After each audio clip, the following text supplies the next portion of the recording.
ఏం కలిగింది? ఎక్కడ నువ్వు తప్పడోడు వేస్తున్నావు, ఏం లేకుండా అదిగో పిల్లడు తొమ్మడం, చిన్నపిల్లడు తొమ్మడం, వాళ్ళకి పిల్లడు తొమ్మడం. ఎందుకని? తల్లి ఏదైనా పద్యం చేయకపోతేనే ఆ పిల్లడికి చెడు వచ్చేది, ఆ పిల్లడికి ఇంకా ఇబ్బంది రకమైన వచ్చేది. పద్యం చేయాల్సింది. ఇక్కడ అంటారు కదా, అయుక్తులు కలుగు రోగము రానివ్వను.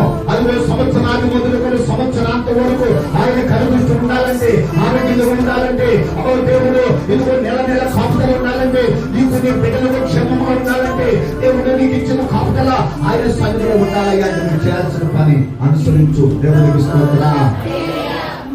అనారోగ్యానికి లేకపోతే నేను ఒక మాట మనం చూస్తే లోకంలో చూస్తే చిన్న చిన్న సమస్యలకు ₹1000 డాక్టర్లకే ₹1000 చిన్న సమస్య. కానీ అక్కడ ఎన్ని డబ్బులు, ఎన్ని టెస్టులు, ఆ టెస్టులు, ఈ టెస్టులు, లాస్ట్ చూస్తే ఏం లేదంట. అన్ని టెస్టులన్నీ చేపించిన తర్వాత ఏమి లేదు, ఈ బిడ్డలు వేసుకుంటే అయిపోతుంది. వాళ్ళకి తెలుసు ఏమి లేదని, మొండో లేదు అక్కడ తెలియదా. కానీ ఏం చెప్తున్నారు?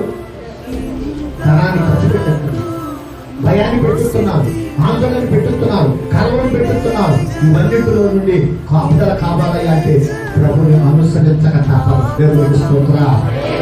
కనుక 2వ ఆశీర్వాదము ఆరోగ్యముగా ఉంచుతాడు నిన్ను. ఎలాగో తెలుసా? అనుసరిస్తే. 3వ